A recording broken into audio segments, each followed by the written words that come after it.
આત્મવિશ્વાસ અને મનોબળનું એક એવું ઉદાહરણ, જીવતું જાગતું ઉદાહરણ એટલે કે બીજલભાઈ રબારી.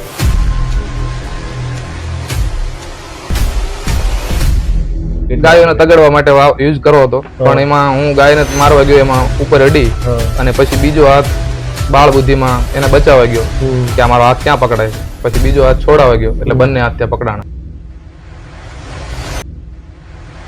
જેના બંને હાથ ન હોવા છતાં એમણે જીપીએસસી ક્લિયર કરી જીએસટી એસટીઆઈ માં પોતાની ફરજ ભજવી રહ્યા. કેમ કે મેં એવું નક્કી કરી લીધું છે કે કોઈ માણસ મારી જોડે ક્યાં સુધી રહેશે, અને ડીલ ત્યાં પણ બહુ સંઘર્ષ આવતો કે ભણવામાં એ લોકો બધું કરી શકે, હું ના કરી શકું.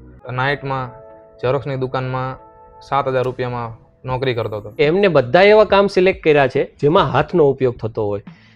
સરકારમાં એવું હતું કે બે હાથ વગરનો માણસ સરકારમાં કામ ના કરી શકે. પછી નક્કી કર્યું કે આવા નિયમો છે તો સરકાર સામે લડીએ. આવી રીતે ઉભો રહ્યો કે સાહેબ મારે બંને હાથ નથી, અને આવી રીતના આટલી મારી ડિગ્રી છે, આટલું ભણેલો છું.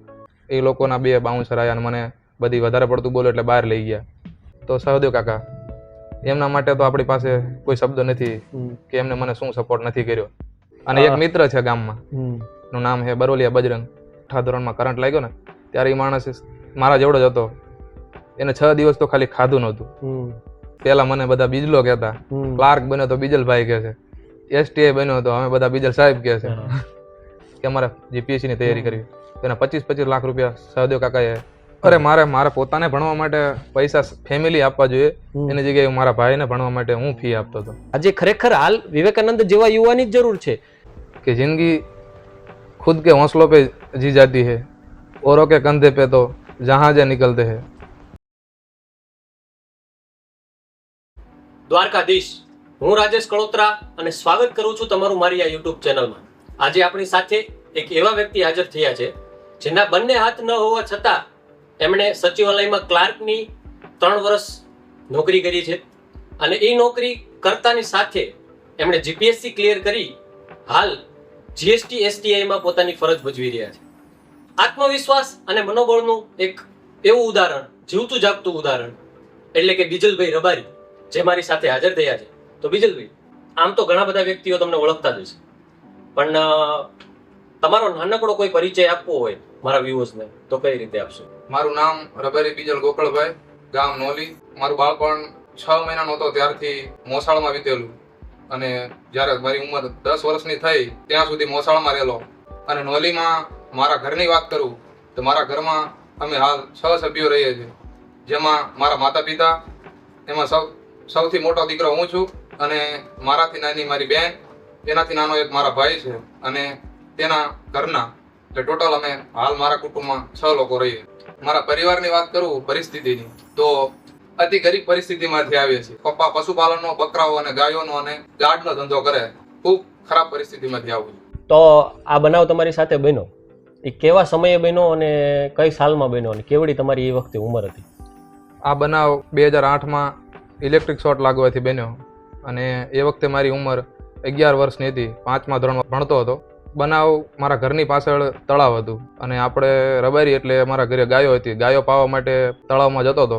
મારા હાથમાં લોખંડની એક પાઇપ હતી, તો હું ગાયોને લઈને જતો હતો. એમાં 4 ફૂટની હાઈટ ઉપર તાર હતા. ત્યાં મારી પાઇપ તાર સાથે અડી અને એક હાથ પકડાઈ ગયો. ગાયોને તગડવા માટે યુઝ કરવો હતો, પણ એમાં હું ગાયને મારવા ગયો, એમાં ઉપર અડી અને પછી બીજો હાથ બાળ બુદ્ધિમાં એને બચાવવા ગયો કે આ મારો હાથ ક્યાં પકડાય છે. પછી બીજો હાથ છોડાવા ગયો એટલે બંને હાથ ત્યાં પકડાણા. મારા પપ્પા મારી પાછળ હું જતો હતો તે જોઈ ગયા કે છોકરાને આવી રીતે કરંટ લાગ્યો છે, એટલે એમના હાથમાં લાકડાના હાથાવાળું ધાર્યું હતું, અને એ લઈને ત્યાંથી દોડ્યા અને છૂટું એમના હાથે હિંમત કરીને માર્યું.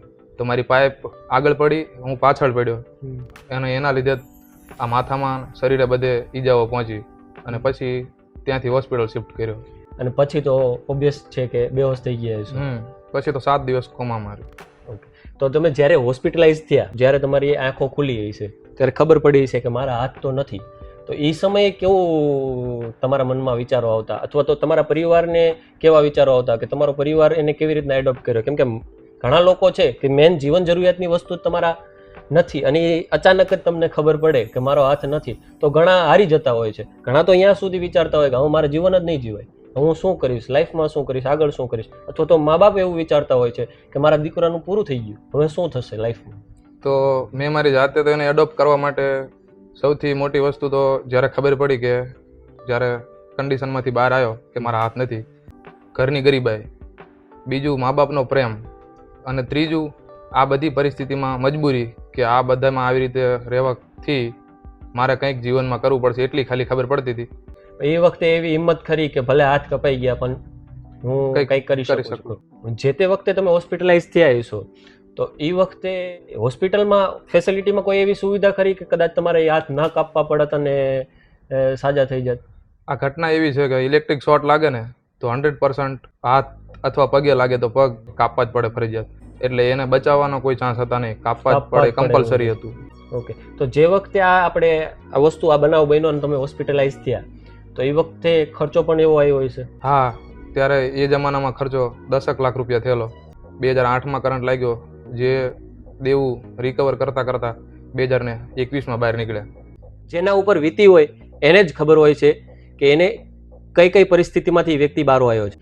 અને આપણે લાઈફમાં બધું હોવા છતાં નાની નાની વાતમાં આપણે બેસી જતા હોય છે કે ભાઈ આપણાથી શું થાય, મને કોઈ વસ્તુ મળી નથી, કે મને કોઈ એવો સ્ટેજ નથી મળતો, કે મને કોઈ એવો મોકો નથી મળતો કે હું કંઈક કરી શકું.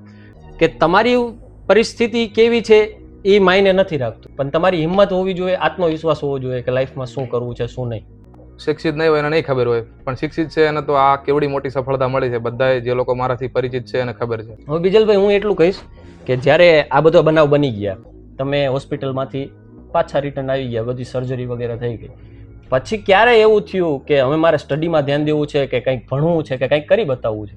આ ઘટના બન્યા પછી વધારે મજબૂતાઈ આવી ગઈ કે હવે મારી પાસે બીજો કોઈ ઓપ્શન છે નહીં ભણવા સિવાય, કે હું બીજું કંઈ કામ કરી શકું હાથ વગર. એટલે પછી ભણવાની મક્કમતા મજબૂત કરી લીધી. પછી એના માટે જે અડચણો આવે, જે તકલીફો પડે, બહાર રહેવાનું થાય, પેલા હાથ હોય અને પછી વચ્ચેથી કપાય અને પછી બધી પ્રવૃત્તિ શીખવાની, અને એ પ્રવૃત્તિ શીખવા માટે પણ કોઈ ઓપોર્ચ્યુનિટી ના હોય. શીખવું તો કોની જોડે શીખવું? કોઈ માણસ એવો આપણને મળે કે જેને બંને હાથ ના હોય તો એ આપણને શીખવી શકે. હવે એવો માણસ તો ક્યાં ગોતવા જવા દુનિયામાં જે આપણને શીખવાડે? એટલે બધું અંદરથી હિંમત રાખીને ધીમે ધીમે બધા જુસ્સા સાથે વિચારો ચેન્જ થઈ અને અંદરથી શક્તિઓ મળતી ગઈ, જેનાથી બધી પ્રવૃત્તિ શીખતો ગયો. અને બહાર સૌથી પહેલી તો વાત કે ભણવા માટે વતન મૂકી દીધું કે ભાઈ મમ્મી પપ્પા ના પાડતા કે આવી કન્ડિશનમાં બહાર મોકલીશું નહીં. અમે મારા છોકરાને એટલો પ્રેમ હતો છતાંય મેં મારા મમ્મી પપ્પાને કીધું હતું કે મને તમે બહાર ભણવા મોકલો, હું ત્યાં રહી લઈશ, બધું શીખી લઈશ. અને એના લીધે એવું આપણે ક્યાંક સાંભળ્યું છે કે વતન મૂકેનો વિકાસ થાય. એ પંક્તિ મારામાં કંઈક સાર્થક થઈ મારા જીવનમાં અને એનો મને લાભ થયો. ત્યાંથી તમે આગળ વધ્યા એટલે લાઈફ ટોટલ ચેન્જ થઈ ગઈ. 2008 પહેલા જે આ બનાવ બન્યો એ પહેલાની લાઈફ અને એ પછીની લાઈફમાં ઘણો ફેરફાર. હા, આખું ટર્નિંગ પોઈન્ટ. જીવનમાં કદાચ એવું પણ બનત કે મારે આ ઘટના ના બની હોત તો હું આજે આટલો સક્સેસ ના પણ થયો હોત. ઓકે, તો જે તે વખતે આ તમે આ ઘટના બની એટલે ઓબ્વિયસલી એ વખતે નાના હતા અને જ્યારે તમે ભણવાનું સ્ટાર્ટ કર્યું, તમે કીધું 5માં ભણતો, એટલે 6, 7માંથી પાછું રિટર્ન તમારે ચાલુ થયું વિશે ભણવાનું.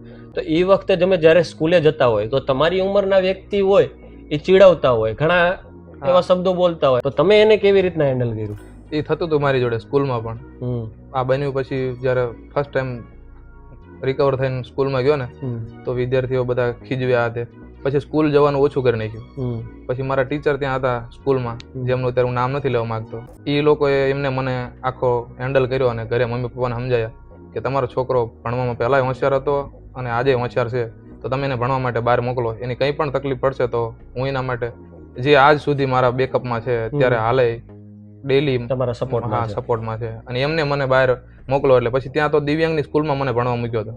એટલે દિવ્યાંગની સ્કૂલમાં બધા દિવ્યાંગ હતા, એટલે હસી મજાક કરવાની કે કોઈને હેરાન કરવાની, ચીડવાની વાત ઉડી ગઈ. એ પ્રશ્ન જ નીકળી ગયો. અને ઘણી વખત એવું પણ મારા જીવનમાં 20 વખત બન્યું છે કે બહાર ક્યાંક બજારે નીકળ્યા હોય, ક્યાંક રોડે નીકળ્યા હોય તો લોકો મને દયાના ભાવથી 100-200 રૂપિયા આપે.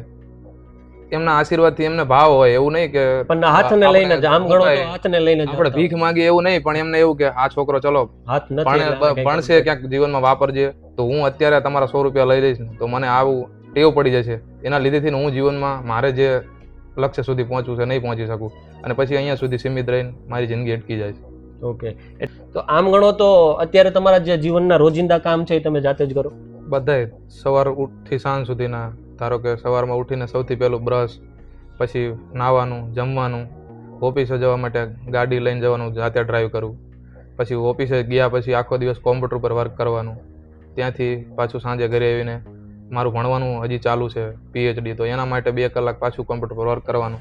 એટલે આખી જિંદગી સવારથી સાંજ સુધી તમારા કામ તમે પોતે જ પોતે જ કરો છો. કરું છું. કેમ કે મેં એવું નક્કી કરી લીધું છે કે કોઈ માણસ મારી જોડે ક્યાં સુધી રહેશે. હું એકલો જીવનમાં મારે જ્યાં જવું અહીંયા જ્યાં મારા જે જીવનના શોખ હોય, મારી જે જીવનની અંદરની ઈચ્છાઓ હોય એ પૂરી કરવા માટે મારે જાતે જ બધું કરવું પડશે. તો 12th તમે ક્યારે પાસ કર્યું અને 10th ક્યારે પાસ કર્યું? 10th મેં 2015માં પાસ કર્યું. 10thમાં 68% આવ્યા હતા, સ્કૂલમાં બીજો નંબર આવ્યો. 12thમાં 78.93%, 99 PR સાથે સ્કૂલમાં ફર્સ્ટ આવ્યો. પછી આગળનું ભણવાનું બધું ત્યાં અમદાવાદ જ કર્યું. 12th સુધી દિવ્યાંગની સ્કૂલમાં ભણ્યો. પછી અહીંથી બધું નોર્મલ ભેગું તમારા જેવા લોકો જે નોર્મલમાં છે એમની જોડે ચાલુ કર્યું. અને ડીલ ત્યાં પણ બહુ સંઘર્ષ આવતો કે ભણવામાં એ લોકો બધું કરી શકે, હું ના કરી શકું, પણ તોય અત્યારે આ પોઝિશન પર છે. હવે જ્યારે એ વખતે 12th પૂરું કર્યું પછી સીધી સ્ટડીઝ ચાલુ રાખી કે કોઈ કામ કરવાનું વિચાર્યું કે કોઈ વસ્તુ? આ 12th પૂરું કર્યા પછી બહારની દુનિયા સાથે રહેવાનું થયું તો ત્યાં ખર્ચા થાય. તો હું બીકોમ દરમિયાન નાઇટમાં ઝેરોક્સની દુકાનમાં 7,000 રૂપિયામાં નોકરી કરતો હતો. રાત્રે 8 વાગે જવાનું, સવારે 8 વાગે છૂટું. 7,000 રૂપિયામાં મારો પોતાનો ખર્ચો જાતે ઉઠાવતો. ઓકે. સાંભળ્યા એ પ્રમાણે સાયલામાં પણ તમારે ઝેરોક્સની દુકાન? હા. અને એમાંય ટાઈમ તમે જાજો દીધો? હા, 3 વર્ષ, આમ 2 વર્ષ સુધી કન્ટિન્યુ. તો આમ આની હિંમત આપણે વિચારી શકીએ કે કેટલી હોઈ શકે? હે? અને ઝેરોક્સ કરતા કરતા પાછું રીડિંગ કરવાનું. આપણે કોઈ જગ્યાએ મને મારી જાતની અંદરની કેપેસિટી ખબર હતી કે હું એટલો તો કેપેબલ છું કે અહીંથી અટકી અને મારું બસ આટલામાં સંતોષ માની લો. ક્લાર્ક તરીકે મને 2023માં બોટાદ પોસ્ટિંગ મળ્યું, તો ત્યાં મેં 2 વર્ષ કામ કર્યું. પરંતુ મને ત્યાં સંતોષ નહોતો લાગતો, કેમ કે હું જે પ્રકારનું મારામાં જે ટેલેન્ટ છે અને હું જેટલું ભણી શકું અત્યાર સુધી નથી ભણી શક્યો એનું કારણ પરિસ્થિતિ ને પૈસા નહોતા એ. પણ મને પછી નોકરી મળ્યા પછી પગ ઉપર ઊભો થઈ ગયો એટલે નક્કી કર્યું કે આપણે અહીંયાથી અટકવું નથી, કેમ કે હું કરી શકું GPSC. અને પછી મેં પાછું ડિસિઝન લીધું કે અમે પાછું GPSC નું કરીએ. ક્યારે તમને એવું થયું કે હવે મારે ગવર્મેન્ટ જોબની તૈયારી કરવી છે અને એના માટે એ જર્ની આખી કેવી રહી? 12 પછી સમાજના છોકરાઓ પાસે સાંભળેલું કે તમે ગવર્મેન્ટની તૈયારી કરો ને જો નોકરી લાગી જાઓ ને જલ્દી રોજગારી મેળવી લો. તો મારા કેસમાં આખી અલગ જ વસ્તુ હતી. સરકારમાં એવું હતું કે 2 હાથ વગરનો માણસ સરકારમાં કામ ના કરી શકે અને કદાચ આને રાખી લીધો તો આપણે બેઠો પગાર આપવાનો થાય, આ માણસ શું કામ કરીને આપે. એટલે 2016માં જે દિવ્યાંગ ડિસેબિલિટી એક્ટ ભારત સરકારનો છે એ બનેલો, એમાં એવું ઉલ્લેખ હતો 2 હાથ વગરના માણસને સરકારી નોકરીમાં તક આપી નહીં. એ ઓપ્શન જ નતો કે જે જગ્યાએ ઓનલાઈન ફોર્મ ભરવામાં મારું આવે જ નહીં 2 હાથ વગરનો ઓપ્શન. હેન્ડીકેપ સિલેક્ટ કરવાનું આવે તો એમાં તો એ વસ્તુથી કઈ રીતના આપણે ડીલ કરી? પછી નક્કી કર્યું કે આવા નિયમો છે તો સરકાર સામે લડીએ. સરકારમાં રજૂઆતો કરી, GAD વિભાગમાં રજૂઆત કરી, પરંતુ કોઈ જવાબ આવતો નહોતો. પછી ગાંધીનગર સચિવાલય ત્યાં રૂબરૂ મુલાકાતમાં ગયા. એ વખતે નાયબ મુખ્યમંત્રી આપણે વિજય રૂપાણી સાહેબ હતા અને નાયબ મુખ્યમંત્રી નીતિન પટેલ સાહેબ હતા. નીતિન પટેલ સાહેબને મળ્યા, બધી વાતો કરી. આવી રીતે ઉભો રહ્યો કે સાહેબ મારે 2 હાથ નથી અને આવી રીતના આટલી મારી ડિગ્રી છે, આટલું ભણેલો છું, તો આવી રીતના મારા નોકરીમાં મને નડે છે. તો ત્યાંથી એવો જવાબ મળેલો કે તમે આવી રીતે હાથ રાખો છો, અમને ખબર છે તમારા હાથ નથી, હું તમને દયાથી નોકરી આપવાની વાત નથી કરતો. સરકારમાં તમે નિયમ જે છે એ નિયમ ચેન્જ કરી આપો, હું મારી જાતે મારા દમથી પરીક્ષા પાસ કરીને લાગુ તો મને નોકરી રાખજો, ના પાસ કરું તો કઈ વાંધો નહીં. પછી થોડું ઘર્ષણ થયું, એ લોકોના 2 બાઉન્સર આવ્યા અને મને બધી વધારે પડતું બોલો એટલે બહાર લઈ ગયા. પછી બહાર એક પાણી પીને બેસાડ્યો. 5 મિનિટ પછી પાછો અંદર બોલાયો અને કીધું કે તમે આવી રીતે વાત કરવાની સભ્યતાથી વાત કરી. મેં કીધું સાહેબ મારે 12th પૂરું કરીને આવ્યો છું, મને કોની જોડે કેવી રીતે વાત કરવી આવડતું નથી, પણ મને એટલી ખબર છે કે મારા જોડે અન્યાય થયો છે, તો મને તમે ન્યાય આપો અને મારો જે આ પ્રશ્ન છે એનું સોલ્યુશન આપો એટલે હું મારા ઘરે જતો રહું અને મારું તૈયારીમાં લાગી જાઉં. અને એ પછી એ લાઈન ખુલી ગઈ? હા. પછી 2 મહિના પછી ત્યાંથી સચિવાલયમાંથી સામેથી ફોન આવેલો કે હવે પછી તમે ગવર્મેન્ટની કોઈ પણ ભરતી પડે તો તેમાં 2 હાથ વગરનો ઓપ્શન ચાલુ થઈ ગયો છે. તો સૌથી પહેલો નિયમ સુધર્યા પછી હું લાગ્યો અને મારા પછી બીજા 9 લોકો ગવર્મેન્ટમાં લાગ્યા, જે મારા કરતાં ઉંમરમાં પણ મોટા છે, પણ એ આ નિયમના લીધે અટકી જતા હતા, ભણવામાં પણ હોશિયાર હતા. અને એ બધા લોકો આપણને ભગવાનની જેમ માને કે સાહેબ તમારા લીધેથી એવું સરકારમાં પગ મૂકવાનો મોકો મળ્યો. ઓકે. એટલે એક આપણે આમ કહીએ કે ગવર્મેન્ટનો એક નિયમ ફેરવવામાં ભાઈનો ખૂબ મોટો હાથ છે અને એ નિયમથી ઘણા હેન્ડીકેપ છે જેના હાથ નથી, એને લઈને ઘણા લોકો ગવર્મેન્ટ જોબ મેળવી ચૂક્યા છે. અને અત્યારે ઘણા બધા વ્યક્તિ એવા હશે કે જે ગવર્મેન્ટ જોબ કરવા માંગતા હશે જેને 2 હાથ નહીં હોય અને છતાં એ મહેનત કરતા હશે અને એને કદાચ મળી પણ જશે, પણ એને ખબર નહીં હોય કે આ નિયમ 2016માં ચેન્જ થયો છે અને ચેન્જ થવાનું ક્રેડિટ પૂરેપૂરું ભાઈને જાય છે.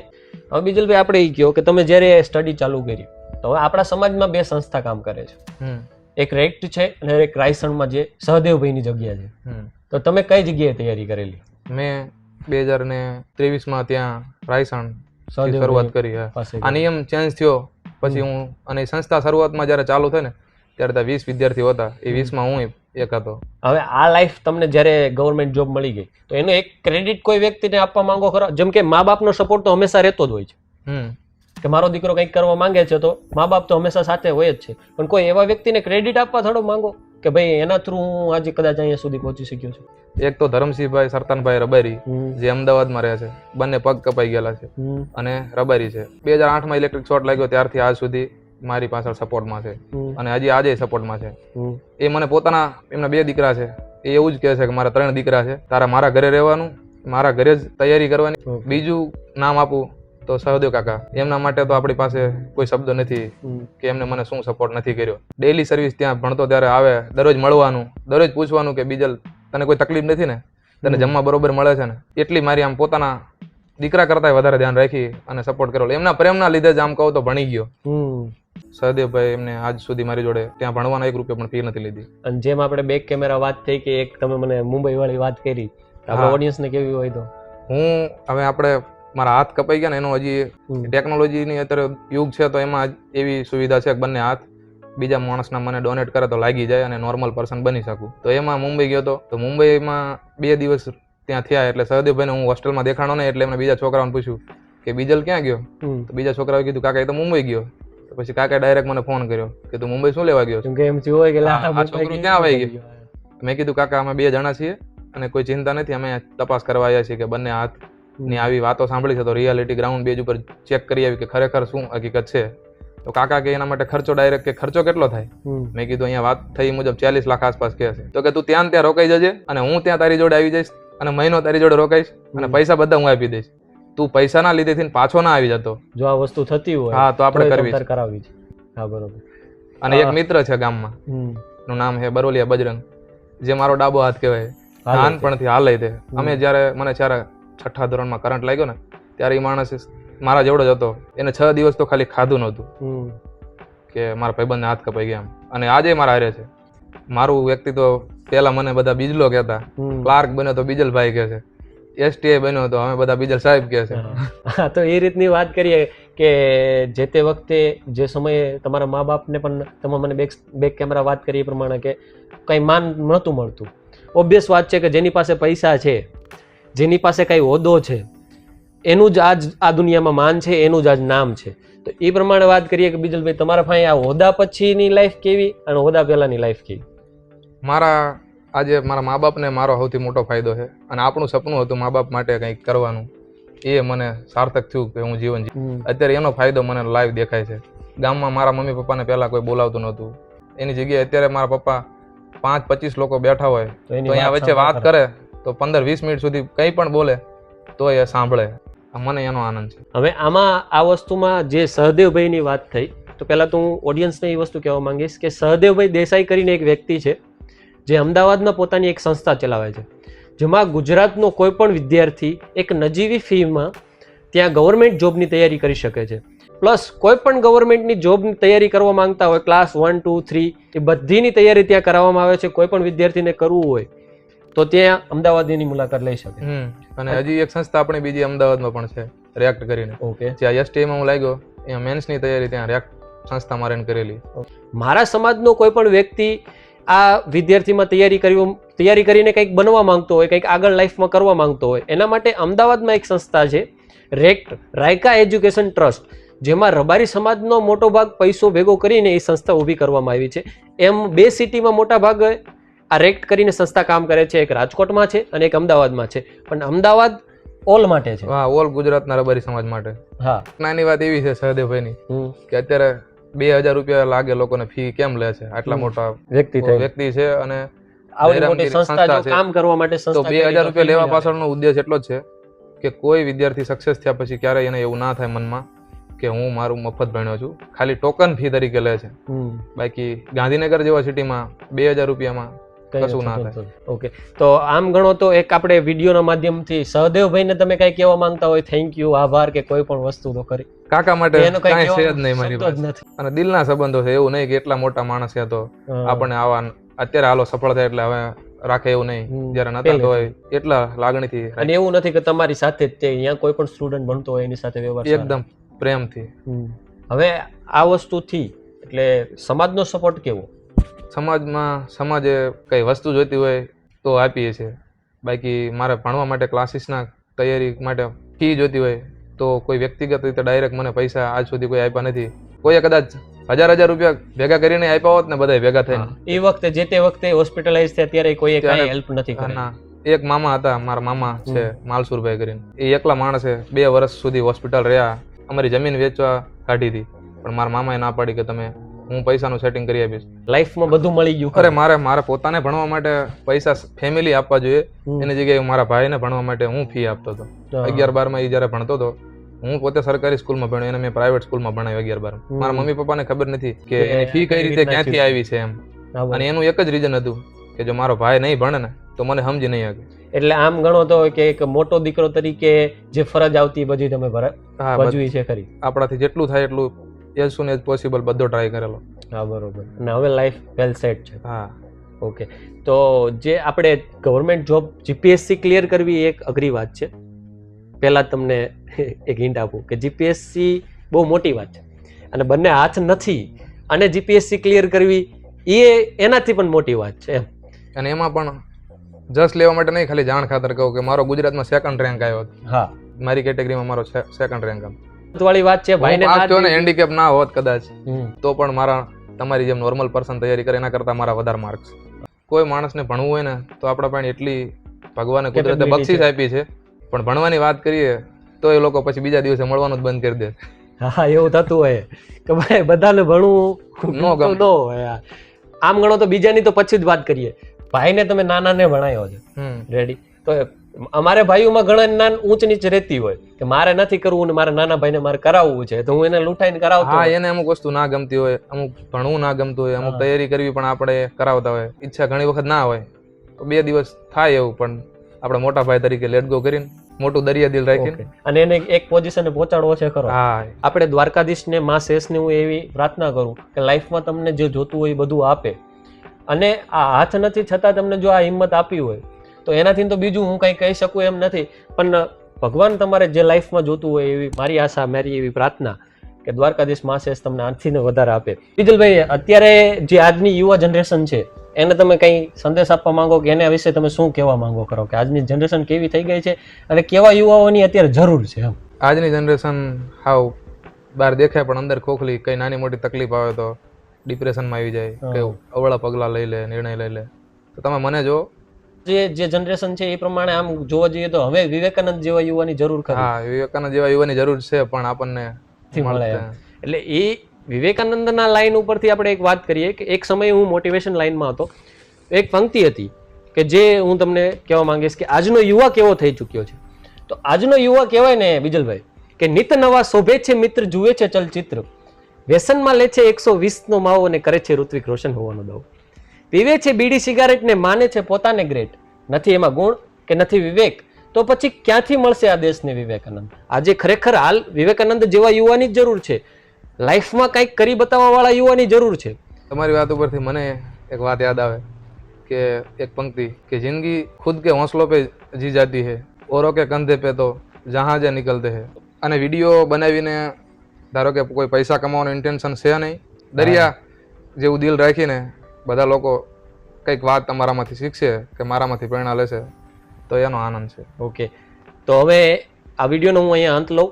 આ હતો એક નાનકડા ગામમાં રહેતો, આખા ગુજરાતમાં સૌરાષ્ટ્ર પરંગણામાં સુરેન્દ્રનગર જિલ્લામાં સાયલા તાલુકામાં એક નાનકડા ગામમાં નોલી કરીને એ ગામમાં રહેતો એક નાનકડો છોકરો જે નાના પરિવારમાંથી આવે છે, જેને લાઈફમાં ઘણું બધું ગુમાવ્યું છે અને કદાચ એ સમય એનો જ્યારે એક્સિડન્ટ થયું એના આગળ લાઈફમાં એને કંઈક બીજા સપનાઓ હશે, બીજી કંઈક ઈચ્છાઓ હશે, જેનાથી એક ઘટનાને લઈને એની આખી લાઈફ ચેન્જ થઈ ગઈ. એ લાઈફને એને એડોપ્ટ કરી અને લાઈફમાં કંઈક આગળ કરી બતાવવાનું હિંમત દેખાડી, આત્મવિશ્વાસ દેખાડ્યો અને આજે એક એવી પોઝિશનમાં છે જ્યાં સારા સારા વ્યક્તિ નથી પહોંચી શકતા. અને એક લાસ્ટમાં વાત કરું તો કહેવાય કે તુફાનો સે નજરે મિલાઓ. ભાઈની સ્ટોરી ઉપરથી જ વાત કરું કે તુફાનો સે નજરે મિલાઓ, ફોલાદો પર વાર કરો, નૌકાઓ કા ચક્કર છોડો, તેર કે દરિયા પાર કરો. કોઈ ટેકાની જરૂર નથી, કોઈ વસ્તુની જરૂર નથી, કોઈ ઓપોર્ચ્યુનિટીની પણ જરૂર નથી. લાઈફમાં તમારે કંઈક કરી બતાવવું હોય તો બધું થઈ શકે છે. જો ભાઈના બે હાથ નથી ને એ કરી શકતો હોય તો આપણે તો કેમ નથી કરી શકતા. અહીંયા જ આ વિડીયોનો અંત લાવીએ છીએ અને આ વિડીયોને એટલો શેર કરો. ભાઈ રબારી સમાજમાંથી આવે છે એટલે બીજા કરે કે ન કરે, પણ આપણો રબારી સમાજ આ વિડીયોને એક વ્યક્તિ ઓળખતો હોવો જોઈએ કે બીજલ રબારી કોણ છે અને એને જીવનમાં શું લાઈફમાં કરી દેખાડ્યું છે એ આ વિડીયોના માધ્યમથી એને ખબર પડશે. એટલે એટલો શેર કરો આને કે બને ત્યાં સુધીમાં બધા વ્યક્તિ જોઈ શકે. Thank you. દ્વારકાધીશ.